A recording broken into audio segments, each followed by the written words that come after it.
Hello, welcome back to Poonkudi's channel. இன்றைக்கி நம்ம ரொம்ப டேஸ்டியான செட்டிநாடு மட்டன் குழம்பு எப்படி வைக்கலாங்கிறத இந்த வீடியோவில் பார்க்கலாம். இந்த மட்டன் குழம்பு செய்கிறதுக்கு ஃபஸ்ட்டு ஒரு ஃப்ரை பேன் அடுப்பில் வச்சு 1 டீஸ்பூன் சீரகமும் 1 டீஸ்பூன் மிளகும் போட்டு நல்லா வாசம் வர்ற வரைக்கும் இந்த மாதிரி பொரியிற வரைக்கும் வறுத்துக்கோங்க. இதை தனியாக ஒரு பிளேட்டில் எடுத்து போட்டு வச்சுக்கலாம். அடுத்ததாக பட்டை 3 இன்ச்சு,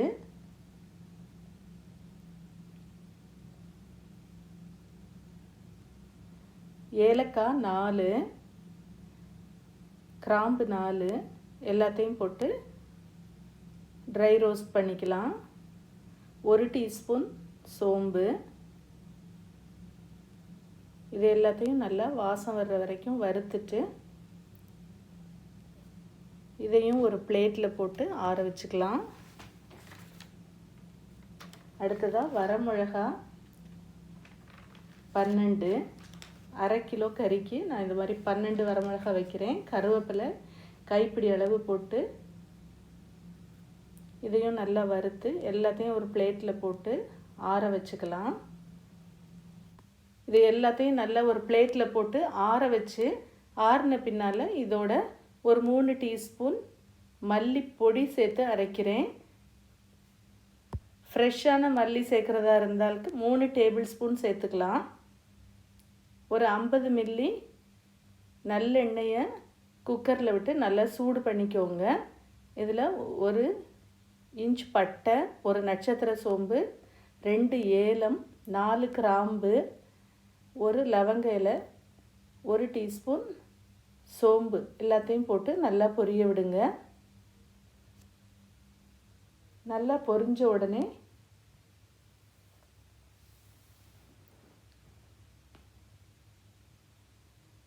2 டீஸ்பூன் இஞ்சி பூண்டு பேஸ்ட்டு, இஞ்சி பூண்டு பேஸ்ட் போட்ட உடனே உங்களுக்கு அடிப்பிடிக்கும், நல்லா கிளறிக்கோங்க. இதோட கொஞ்சம் கருவேப்பிலை அதையும் போட்டு நல்லா ஃப்ரை பண்ணிக்கலாம்.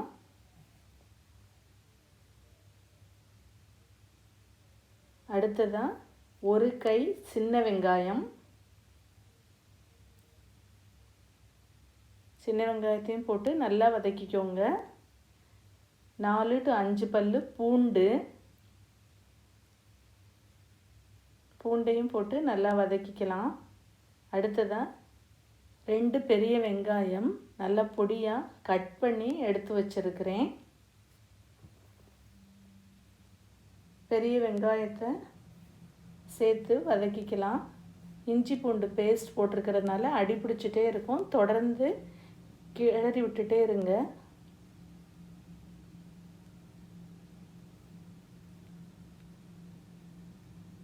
பெரிய வெங்காயமும் நல்லா நிறம் மாறுற வரைக்கும் வதக்கிக்கோங்க. நல்லா வதங்கின பின்னாடி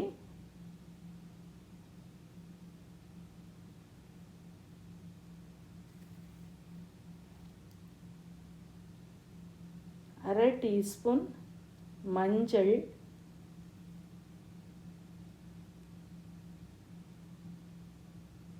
அரை டீஸ்பூன் மஞ்சள் சேர்த்து திரும்பியும் வதக்கிக்கோங்க.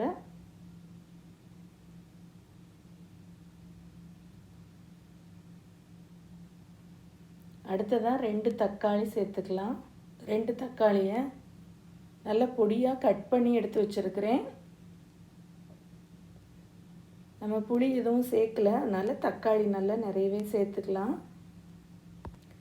தக்காளியை சேர்த்து லோ ஃப்ளேமில் வச்சு வதங்க விட்டுட்டு கறியை நம்ம ரெடி பண்ணிக்கலாம். மட்டன் வந்து அரை கிலோ போன்லெஸ் வாங்கியிருக்கிறேன். நீங்கள் போன்ஸோடு இருந்ததுனாலும் இதே மெத்தடு தான்.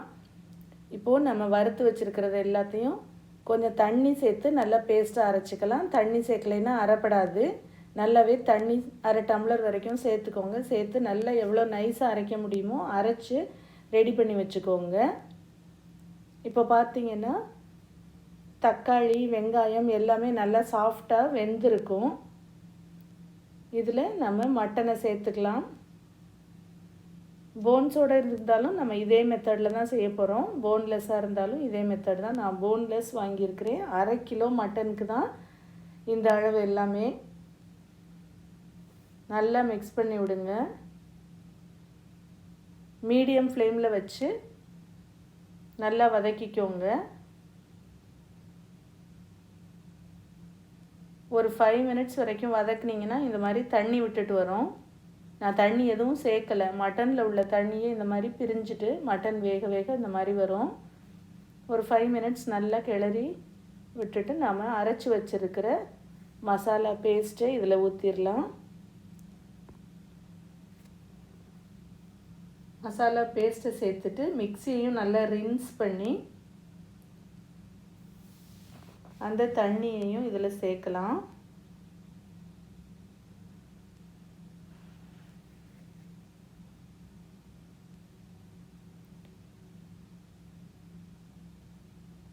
மட்டன் சீக்கிரம் வேகாது. அதனால் மொத்தமாக உப்பை சேர்க்காமல் முதல் 1 டீஸ்பூன் மட்டும் உப்பை சேர்த்து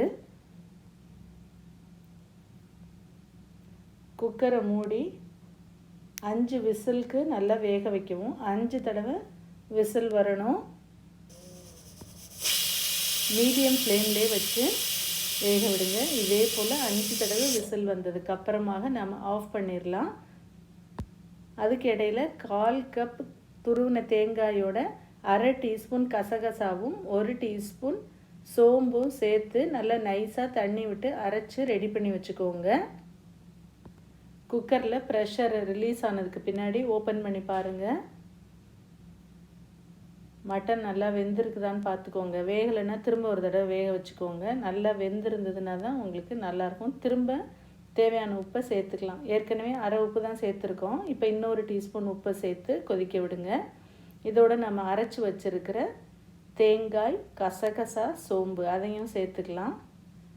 சேர்த்து கொதிக்க விடுங்க. தேங்காய் சேர்த்ததுக்கப்புறம் ரொம்ப நேரம் கொதிக்க விடாதீங்க. ஒரு 3 to 4 மினிட்ஸ் மட்டும் கொதிக்க விடலாம். தேங்காயும் ரின்ஸ் பண்ணி தண்ணி சேர்த்துருக்கேன். எவ்வளோ தண்ணி வேணுமோ இந்த ஸ்டேஜில் சேர்த்துருங்க.